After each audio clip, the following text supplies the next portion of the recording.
गाना था एक, बिछड़े सभी बारी बारी। लेकिन ऐसा लग रहा है कि आप लोग गठबंधन को मानते नहीं या राहुल गांधी जी जानते नहीं। अमीश जी, आपको और मेरे को पैनलिस्ट को और आपके व्यूअर्स को मेरा नमस्कार। पहली बात तो जिस गठबंधन की आप बात कर रहे हैं, इंडिया गठबंधन, इसका एक ही मकसद है कि देश की लोकतांत्रिक व्यवस्था को बचाना है, जिसका बंटाधार भारतीय जनता पार्टी की सरकार ने लगातार करा है। और 2014 से लेकर और आज तक इस सरकार में कितना बंटाधार देश का हुआ है, ये मुझे बताने की जरूरत नहीं, मैं आंकड़े गिनवा सकती हूं। और आज जैसे आप गठबंधन की बात कर रहे हैं कि यहां उत्तर प्रदेश में ये अकेले लड़ेंगे, इन्होंने बोल दिया, या फिर आप बोल रहे हैं कि बीएमसी चुनाव में हम इस तरह की, मुझे बताइए कहां, कौन सी टॉप लीडरशिप ने कौन से व्हाट्सएप पे आपको मैसेज कर या मेरे साथियों को मैं बता देता हूं। आपने बोला कौन से टॉप लीडर ने व्हाट्सएप करके आपको बताया, मुझे नहीं बताया। खुलेआम बोला। अविनाश पांडे आपके छोटे नेता नहीं है, उत्तर प्रदेश के प्रभारी हैं। हम 403 सीटों पर अकेले चुनाव लड़ने के लिए जा रहे हैं, पॉइंट नंबर 1। उसके बाद सीधे तौर पर दो भाइयों के साथ आने से हमें फर्क नहीं पड़ता, हम अकेले चुनाव लड़ेंगे और अच्छे नतीजे लाएंगे। विजय वडेट्टीवार सीधे तौर पर। उमर अब्दुल्ला ने क्या बोला है ये मुझे आपको बताने की आवश्यकता नहीं है। मैं नहीं मानता एसआईआर और वोट चोरी जैसा कोई मुद्दा है। अब आप बोलिए। नहीं, फैक्ट्स पे बात करनी पड़ेगी। राहुल गांधी को ऐसा लगता है कि भारत का विजन फेल हो गया है, उनका विजन, नरेंद्र मोदी का विजन फेल हो जाएगा और इसमें जबरदस्त समस्याएं पैदा होंगी और ये भारत में बड़े पैमाने पर तनाव पैदा करेंगी और भारतीय लोग एक दूसरे के साथ लड़ेंगे। ये तो सपना है आप लोगों का। आपको लगता है इस सपने के साथ, आपका इस सपने में साथ देने के लिए ये अलायंस आपके साथ आएगा? चलिए, आपका सपना यह है कि भारत के लोग भारत से लड़ेंगे, भारतीय लोग आपस में लड़ेंगे, गृह युद्ध होगा भारत के अंदर। 40 सेकंड मैडम। अमीश भाई, आप ही के सवाल का जवाब दे देती हूँ, एक छोटी सी क्लिपिंग, मुझे अनइंटरप्टेड सिर्फ 1 मिनट दीजिएगा, आप ही के सवाल का जवाब देखती हूँ। सुनिए। देश के प्रधानमंत्री। जब लोग, यार पता नहीं पिछले जन्म में क्या पाप किया था, हिंदुस्तान में पैदा हुए। ये कोई देश है? ये कोई सरकार है? ये देश के प्रधानमंत्री नरेंद्र मोदी जी ने साउथ कोरिया में 2015 में बोला था कि ये कोई देश है, ये कोई सरकार है, पता नहीं कैसे देश में हम पैदा हो गए, ऐसा मजाक उड़ता था। तो वाह वाह, मैं तो बोल रही हूँ, क्या बोला है देश के प्रधानमंत्री ने। और भारतीय जनता पार्टी के नेताओं को बड़ा मजा आया होगा सुनकर, क्योंकि ये वही लोग हैं ना। और आप भी अभी जो तंज कस रहे हैं वो राहुल गांधी जी पर कस रहे हैं कि वोट अधिकार की और डेमोक्रेसी की अगर चर्चा कर ली तो वो देश की बेइज्जती हो गई। और राहुल गांधी जी क्या क्या कर रहे हैं मैं तो जानना चाहती हूँ, मैं बताना चाहती हूँ। देश की बिल्कुल तंज नहीं कस रहा, मैं सवाल पूछ रहा हूँ। आपका सपना यह है कि भारत में बड़े पैमाने पर तनाव पैदा होगा और भारतीय लोग एक दूसरे के साथ लड़ेंगे। आ रही हूं, होगा ना। सुनिए, क्यों नहीं होगा? जब मुझे बताइए अमीश भाई, किसी ने कहा था, सुषमा स्वराज जी ने कहा था कि जैसे जैसे रुपया गिरता है और डॉलर बढ़ता है, जैसे आज 90 रुपए $1 हो गया तो देश के प्रधानमंत्री की गरिमा गिरती है। तो जाहिर सी बात है ये देश की जनता देख रही है और देश की जनता ये भी देख रही है कि किस प्रकार एक साल में एक लकवा मारे हुए देश ने, यानी पाकिस्तान ने आतंकवादियों के साथ मिलकर भारत पर 2 आतंकवादी हमले कर दिए। FATF में से पाकिस्तान ग्रे लिस्ट से हट जाता है और देश के 1 minute 28 seconds. I'm counting the time. Okay, Shahzad Poonawalla, audio is down. You made your uninterrupted ही मिला मैडम आपको time. Okay Shehzad Poonawalla, you have your 50 seconds. मेरा सीधा सवाल आपसे ये है, एक पन शांति से, क्या आपको लगता है कि हमारे देश में झगड़े होंगे आगे जाकर, लोग एक दूसरे के साथ लड़ेंगे? देखिए, मैं मानता हूं आप और निगत अब्बास धुर विरोधी हैं एक दूसरे के, आपकी विचारधारा धुर विरोधी है, लेकिन पॉलिटिकली आप लड़ सकते हैं, क्या फिजिकली आप लोग लड़ेंगे?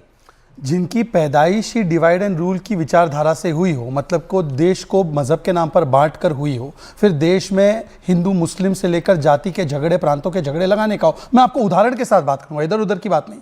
डीके शिव कुमार के भाई बोला था ना कि नॉर्थ इंडिया को साउथ इंडिया से सेपरेट हो जाना चाहिए। चलिए, रेवंत रेड्डी ने बोला था ना कि मेरा डीएनए कुर्मी डीएनए से बेटर है तेलंगाना का डीएनए, बोला था कि नहीं बोला था? चलिए उसके आगे बढ़ते हैं। बिहार के लोग जो है वो टॉयलेट क्लीनर्स होते हैं, ये डीएमके के नेताओं ने बोला था ना। चलिए उसके आगे बढ़ते, सनातन समाप्त कर देंगे, ये डीएमके ने बोला था और खड़गे जी ने इसको रीइंडोर्स किया था ना। चलिए उसके आगे बढ़ते, तमिलनाडु में इनकी सरकार है, दीपक जलाने का हिंदुओं को अधिकार नहीं है, पर दरगाह को वहां पर फ्लैग होस्टिंग करने का पूरा अधिकार है। कांग्रेस के नेता ने बोला था ना कि we are a Muslim party, हम मुस्लिम्स है और हिंदुओं के लिए तो हिंदू टेरर बोलते हैं। चलिए दूसरी बात बताता हूं, अभी इंडिया अलायंस की बात होती है। अमीश जी, बंगाल में है क्या?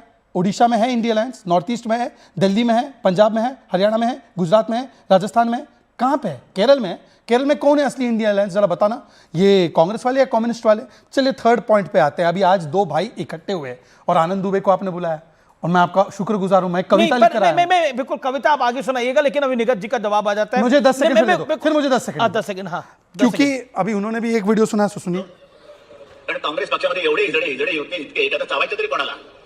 सगळे लुकतात त्या सोनिया गांधी के। मैं हिंदी में ट्रांसलेशन कर देता हूं। मराठी में बोल रहे हैं। स्वर्गीय बाला साहब ठाकरे जी ने कहा, और आनंद जी बैठे उनके सामने, उनके तो सामने हुआ होगा, कि कांग्रेस में इतने डैश डैश है जो झुकते हैं सोनिया के सामने। अब मेरा दो सवाल है।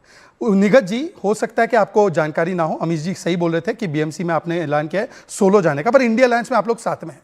अब मैं आपसे पूछना चाहता हूं, बाला साहब ठाकरे सही थे कि कांग्रेस में ये सारे लोग हैं, या बाला साहब ठाकरे गलत थे? ठीक है, point number 1। Point number 2, The 10 second you asked for, I have given. आगे दूंगा। निगत अब्बास, स्पेसिफिक जवाब देना। ओके निगत अब्बास, आपके 40 सेकंड से make your point.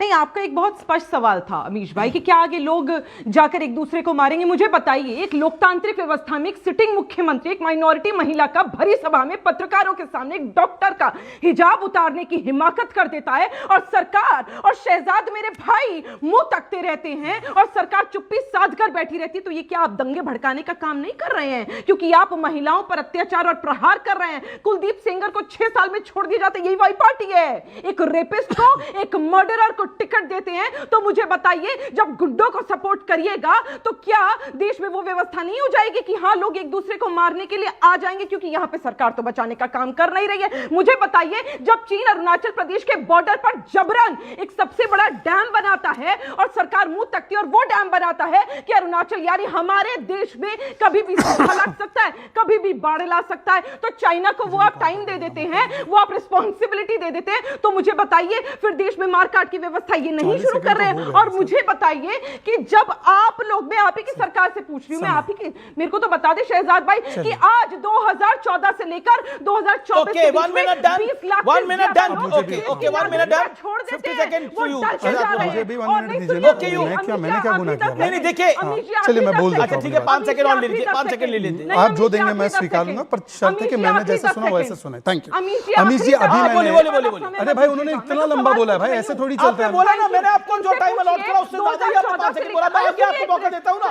Okay, audio down. Okay Shahzad, Amish ji 50 second sharp audio down हो जाएगा। अमीश जी, मैंने एक स्पेसिफिक सवाल पूछा कि क्या स्वर्गीय बाला साहब ठाकरे जी सही थे, तो निगत जी कुछ भी नहीं बोल पाए। चलिए आनंद जी जवाब देंगे। अब मैं पूछना चाहता हूं कि इनके अलायंस में कितना झगड़े होंगे आपस सुनिए ना, मैंने बता आपकी गवर्नेंस अच्छी सर, मेरे बीच में तो आप बोल रहे, उनको तो फ्री फ्लो मिला। अब मैं उनसे पूछना चाहता हूं, इनका अलायंस कितना एक है?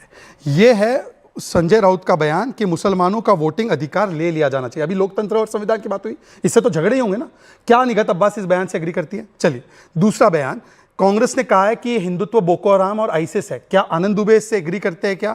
चलिए तीसरा बयान कि कांग्रेस पार्टी के लोग, बाबरी तो बहुत इनके लिए अहम है, संजय राउत कहते हैं कि बाबरी को हमने 17 मिनट में गिरा दिया। क्या निगत अब्बास इससे एग्री करती है? सुन लीजिए, चौथा बयान, पृथ्वीराज चौहान ने बोला कि आर्मी की कोई आवश्यकता नहीं। क्या आनंद दुबे जी इससे एग्री करते हैं? और आखिरी में सवाल पूछना चाहता हूं, देखिए अभी हिजाब की उन्होंने बात की, भाई अशोक गहलोत ने और सिद्धरमैया ने किसके हिजाब पुल किए? हिंदू महिला के लिए निगत जी नहीं बोलेगी। पहले तो एक समय था वो बिंदी लगा के आती थी, छोड़ दीजिए उस बात को। फिर एक उनका विधायक है बैठा, सिटिंग विधायक राहुल मामकुतिल, उस पर 3 महिलाओं ने आरोप लगाया। उनकी नेता ने ट्वीट किया कि इसको पार्टी से निकालो। वो तो कन्विक्टेड है सेंगार, इनको तो इन्होंने एमएलए बनाकर रखा है। और तीसरी और आखिरी बात, कठुआ में याद है ना, ये मंत्री था जिसने सपोर्ट किया था रेपिस्ट का, प्रियंका जी ने बोला था इसको हटाओ, हमने तो हटा दिया, इसको पार्टी में ले लिया। और आखिरी बात सुनिए, that INDI alliance सुनिए, should be reframing their alliance's name and it should be its non-decisive internal Okay, you make your point. Okay,